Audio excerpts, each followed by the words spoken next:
Baik, bismillahirrahmanirrahim. Assalamualaikum warahmatullahi wabarakatuh. Selamat bergabung kembali di MK Pendidikan Nilai dan Moral. Pada pertemuan kita kali ini, kita akan membahas mengenai hakikat dan makna nilai. Kenapa kita membahas hakikat dan makna nilai ini? Jadi sebelum kita memasuki pembahasan yang lebih jauh dan lebih mendalam mengenai nilai dan moral, kita harus pahami terlebih dahulu mengenai makna dari nilai itu sendiri. Sebab apa? Sebab telah kita akui bahwa nilai itu ada, namun bukanlah hal yang mudah untuk menjelaskan apa itu nilai gitu. Maka dari itu langkah pertama yang perlu kita pahami ialah mengenai hakikat dan makna nilai itu. Adapun pokok bahasan yang akan kita bahas pada pertemuan kita kali ini ialah yang pertama pengertian nilai, kemudian ada ciri-ciri nilai, hierarki nilai, hakikat dan makna nilai. Nah, jadi ini ada 4 pokok bahasan dalam pembahasan kita hari ini. Keempat pokok bahasan ini merupakan hal mendasar dalam pendidikan nilai moral ya, konsep atau pembahasan yang mendasar, pembahasan awal sebelum masuk ke dalam pembahasan yang lebih jauh, yang lebih dalam mengenai pendidikan nilai dan moral ya. Nah, tahukah Anda apa itu nilai? Mungkin teman-teman semua sudah tidak asing lagi mendengar kata nilai, bahkan sering mengucapkan nilai gitu ya, ketika sedang berbicara dengan teman sebayanya atau sedang berkumpul dengan temannya, pasti nilai itu selalu terucap dalam lisan kita. Bahkan kita pun bisa melakukan menunjukkan, mengidentifikasikan mana yang mengandung nilai, mana hal yang tidak mengandung nilai gitu ya. Bahkan kita bisa melihat mana yang perilaku yang bernilai ataupun tidak bernilai. Nah, namun pengertian dari nilai itu apa sih? Nah, kita lihat, kita akan bahas terlebih dahulu. Yang pertama adalah pengertian nilai.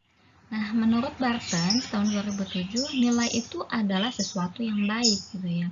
Dalam artian nilai itu adalah sesuatu yang menarik bagi kita gitu ya. Sesuatu yang mengandung hal yang baik, sesuatu yang menyenangkan gitu ya, sesuatu yang disukai atau bahkan sesuatu yang diinginkan. Itu pengertian nilai menurut Barthes. Nah, coba kita lihat beberapa pengertian menurut beberapa ahli, pengertian nilai menurut beberapa ahli. Nah, di sini ada beberapa pengertian nilai menurut ahli. Ada menurut Golden Alford, menurut Cooperman, dan Kuhn-Bramall. Nah, menurut Golden Alford, apa sih nilai menurut Golden Alford? Menurut Golden Alford, ia menyatakan bahwa nilai itu adalah keyakinan yang membuat seseorang bertindak atas dasar pilihannya, gitu ya. Jadi seseorang melakukan tindakan itu berdasarkan keyakinannya. Jadi keyakinan di sini adalah berbentuk nilai, gitu ya. Karena jadi dapat dikatakan bahwa definisi ini dilandasi oleh pendekatan psikologis, ya.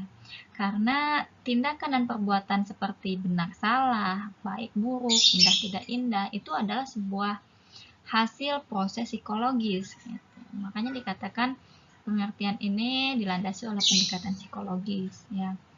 Seperti contohnya ini adalah seperti hasrat, sikap, keinginan, kebutuhan, motif, itu adalah masuk ke dalam proses psikologis. Nah, kemudian menurut Cooperman, pengertian nilai menurut Cooperman itu apa? Nilai adalah patokan normatif yang mempengaruhi manusia dalam menentukan pilihannya di antara cara-cara tindakan alternatif. Jadi menurut Cooperman nilai ini adalah acuan atau patokan normatif dalam bertindak gitu ya. Jadi sebelum melakukan tindakan, sebelum menentukan pilihan, seseorang itu mengacu kepada nilai gitu. Benar salah sih gitu ya. Tindakan ini mengandung nilai tidak gitu ya. Atau sesuatu ini benar atau salah untuk dilakukan. Apakah tindakan ini mengandung nilai atau tidak gitu ya. Jadi nilai ini dijadikan sebagai patokan, sebagai acuan untuk bertindak ya. Jadi penekanan utama pada definisi Cooperman ini ialah pada faktor eksternal yang mempengaruhi perilaku manusia. Jadi untuk melakukan sesuatu, melakukan tindakan itu mengacu pada nilai, itu menurut Fuhrman. Nah, sedangkan menurut Kulkan atau Bramel, nilai itu adalah konsepsi dari apa yang diinginkan, yang mempengaruhi tindakan pilihan terhadap cara, tujuan antara, dan tujuan akhir. Jadi sama sebenarnya, serupa ya. Jadi menurut Kulkan dan Bramel, nilai itu adalah hal yang dapat mempengaruhi sebuah tindakan untuk menentukan bagaimana cara untuk terhadap cara, tujuan antara, dan tujuan akhir gitu ya.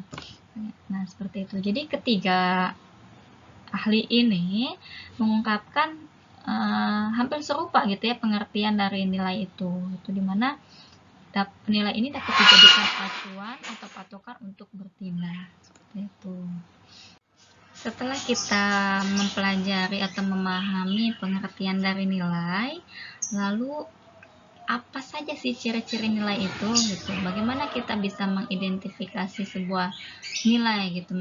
Bagaimana kita bisa mengidentifikasi sesuatu itu memiliki nilai atau tidak? Kita lihat dari ciri-cirinya.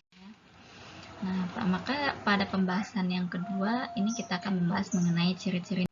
Menurut Bartens ada 3 ciri nilai atau ciri-ciri nilai itu ada 3. Yang pertama adalah subjek, kedua adalah konteks praktis, ketiga adalah sifat yang ditambah pada objek. Nah, maksudnya apa? Kita bahas satu persatu. Yang pertama subjek. Nilai itu berkaitan erat dengan subjek. Karena apa? Jika tidak ada subjek yang menilai, maka nilai itu tidak akan ada. Jadi maksudnya apa? Nilai itu tidak hadir secara sendirinya gitu ya. Nilai itu tidak mungkin ada dengan sendirinya tanpa ada subjek yang menilai gitu ya.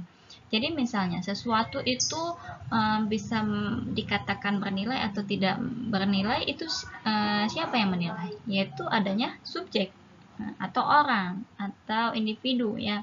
Jadi subjek ini sangat mempengaruhi menjadi ciri dari nilai. Tanpa adanya subjek maka nilai itu tidak ada gitu ya. Misalnya kita ambil contoh adalah lukisan. Lukisan itu indah atau tidak indah karena ada subjek yang menilai gitu. Lukisan itu tidak bernilai ketika tidak ada subjek yang menilai gitu. Kemudian yang kedua adalah konteks praktis. Maksudnya apa? Nilai itu tampil dalam suatu konteks praktis di mana subjek ingin membuat sesuatu. Maksudnya apa? Jadi nilai itu ada dalam suatu hal yang diwujudkan gitu ya. Di mana si subjek tadi ya seseorang itu ingin membuat sesuatu. Pada dasarnya hakikatnya manusia itu ingin melakukan sesuatu, ingin menghasilkan sesuatu gitu ya. Jadi nilai ini ada dalam bentuk dalam konteks praktis gitu ya. Misalnya seperti ini, seseorang melakukan sebuah tindakan gitu ya.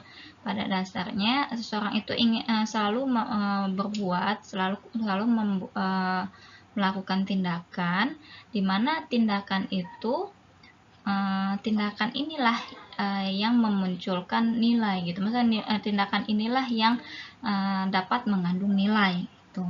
Jadi nilai ini tampil dalam suatu konteks praktis, dalam suatu hal yang dipraktikan, sesuatu hal yang dihasilkan gitu ya. Jadi ini contohnya bukan tindakan saja, namun sesuatu yang dihasilkan juga oleh subjek. Misalnya seseorang membuat lukisan gitu ya. Karena tadi pada hakikatnya subjek itu ingin membuat sesuatu, baik itu tindakan ataupun benda ataupun hasil karyanya, di mana hasil karyanya itu dapat mengandung nilai ketika subjek itu menilai gitu ya. Jadi misalnya tadi contohnya lukisan. Lukisan itu indah atau tidak indah itu bergantung subjek gitu ya. Nah, lukisan itu dapat mengandung nilai karena dihasilkan oleh subjek. Ini maksudnya adalah ciri yang kedua, yaitu konteks praktis. Yang ketiga adalah sifat yang ditambah pada objek. Maksudnya apa? Jadi nilai itu tidak dimiliki oleh objek sendirinya, atau nilai itu tidak muncul dengan sendirinya kepada sebuah objek gitu ya. Jadi objek yang sama bagi beberapa subjek dapat menghasilkan nilai yang berbeda gitu ya. Misalnya satu lukisan dinilai oleh beberapa subjek. Misalnya ada si A adalah misalnya seniman dan si B adalah orang bukan seniman gitu ya. Ketika si A dan si B ingin menilai atau ingin mengamati lukisan, ingin menilai lukisan tersebut indah atau tidak indah, bergantung kepada subjek itu sendiri gitu ya. Bergantung kepada sifat yang ditambah pada objek gitu ya. Jadi misalnya lukisan itu menurut si A sebagai seniman, lukisan yang abstrak itu indah gitu. Namun menurut si B, lukisan itu tidak indah gitu. Jadi meskipun objeknya sama, bagi beberapa subjek yang berbeda akan menghasilkan nilai yang berbeda juga gitu. Itu tiga ciri-ciri nilai ya. Selanjutnya kita coba ilustrasikan ciri-ciri nilai. Nah, ini ada subjek di sini. Kemudian ini adalah objeknya. Yang ketiga adalah nilainya ya. Nah, ciri yang pertama adalah subjek yang menilai ya. Ini adalah subjek yang menilai. Nah, yang kedua ini adalah objek. Objek ini adalah konteks praktis. Konteks praktis ini adalah yang dihasilkan oleh subjek. Baik itu lukisan, baik itu musik, lagu gitu ya. Baik itu tindakan juga dikatakan sebagai objek. Lukisan dikatakan sebagai objek karena sesuatu yang dihasilkan oleh subjek itu, baik itu tindakan ataupun hasil karya. Nah, objek ini memiliki nilai ya, baik buruk, benar salah, indah tidak indah, berguna ataupun tidak berguna, bergantung kepada subjek yang menilai. Nah, jadi nilai ini yang ketiga ini adalah nilai yang ditambah, sifat yang ditambah oleh subjek gitu ya. Subjek yang berbeda akan memberikan nilai yang berbeda gitu ya. Jadi ini ilustrasi ciri nilai gitu ya. Ada subjek, ada objek, maka inilah dikatakan maka akan ada nilai.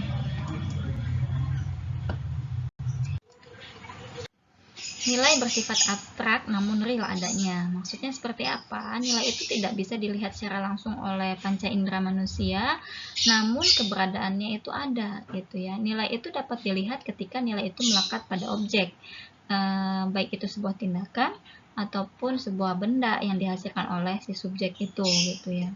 Nilai berhubungan dengan aspek keyakinan manusia dan menentukan pilihannya. Nilai dipandang penting oleh setiap orang, namun tingkat kepentingan nilai tersebut tidaklah sama.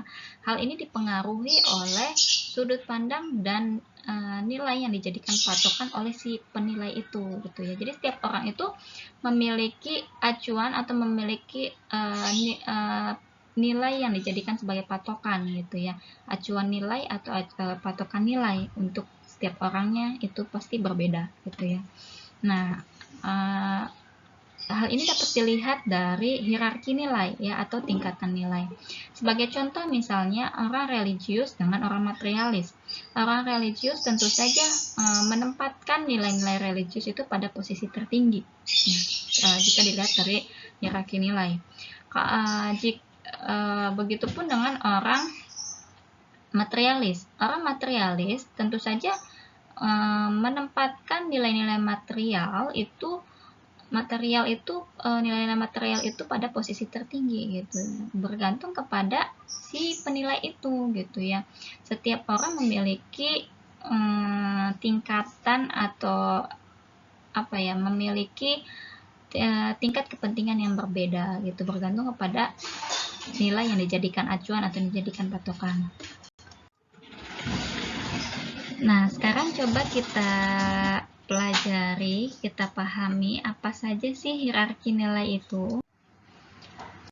Nah, untuk memahami tingkatan atau hierarki nilai, kita perlu mengidentifikasi beberapa klasifikasi nilai yang tumbuh kembang di dalam masyarakat. Ini menurut Notonegoro, klasifikasi nilai yang diungkapkan oleh Notonegoro itu ada 3. Yang pertama adalah nilai material, yang kedua adalah nilai vital, yang ketiga adalah nilai kerohanian. Nilai material itu adalah sesuatu yang berguna bagi unsur jasmaniah manusia. Yang kedua adalah nilai vital, sesuatu yang berguna bagi manusia untuk mengadakan kegiatan aktivitas. Dan yang ketiga adalah nilai kerohanian, yaitu segala sesuatu yang berguna bagi rohani manusia. Berdasarkan uraian klasifikasi nilai ini, dapat kita pahami bahwa yang mengandung nilai itu bukan hanya saja hal yang berwujud atau sesuatu yang berwujud material saja, namun sesuatu yang berwujud non-material atau imaterial seperti nilai kerohanian itu memiliki nilai yang tertinggi dan mutlak bagi manusia. Kenapa? Sebab nilai material itu relatif mudah diukur oleh alat ukur, namun nilai imaterial itu lebih sulit untuk mengukurnya. Yang menjadi alat ukur untuk nilai-nilai kerohanian adalah hati nurani manusia itu sendiri, gitu ya. Maka dari itu nilai kerohanian ini menempatkan posisi tertinggi dalam klasifikasi nilai karena lebih sulit untuk mengukurnya karena menggunakan hati nurani manusia. Nah, berdasarkan penjabaran klasifikasi nilai sebelumnya itu, maka nilai dapat dibedakan menjadi 3 kelompok. Yang pertama adalah nilai dasar, yang kedua adalah nilai instrumental, dan ketiga adalah nilai praksis. Nilai dasar itu adalah hakikat, esensi, intisari, atau makna yang terkandung dari nilai-nilai tersebut. Sedangkan nilai instrumental adalah nilai yang merupakan pedoman pelaksanaan nilai dasar. Sedangkan nilai praksis adalah realisasi nilai-nilai instrumental dalam suatu pengalaman nyata pada kehidupan sehari-hari di masyarakat, dalam bermasyarakat, berbangsa, dan bernegara. Di sini Ibu akan memberikan contoh, kita ambil contoh dari bangsa kita, dari negara kita, negara Indonesia. Yang dijadikan sebagai nilai dasar bagi bangsa Indonesia adalah Pancasila. Pancasila dijadikan sebagai nilai dasar bagi bangsa Indonesia untuk dijadikan sebagai pedoman, dijadikan sebagai acuan dalam berkehidupan, berbangsa, dan bernegara.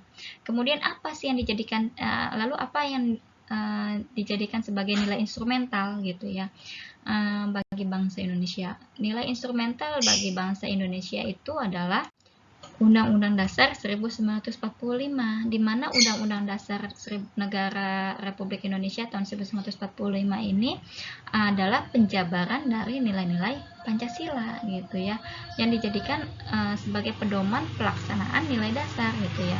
Kalau nilai dasarnya ada Pancasila, maka pedomannya ada dalam pedoman untuk melaksanakan Pancasila itu ada dalam Undang-Undang Dasar 1945. Nah, sedangkan nilai praksis yang dijadikan dalam kehidupan ketatanegaraan di Indonesia, yang menjadi nilai praksis adalah segala peraturan perundang-undangan yang ada di bawah Undang-Undang Dasar 1945 seperti peraturan pemerintah, peraturan presiden, terus peraturan daerah dan lain sebagainya. Ini merupakan untuk nilai praksis ini merupakan realisasi dari nilai instrumental tadi gitu. Jadi penjabaran dari Undang-Undang Dasar 1945 ini dijabarkan ke dalam peraturan perundang-undangan yang ada di bawahnya gitu. Itu contoh dari pengelompokan nilai. Nah, selanjutnya adalah hakikat dan makna nilai.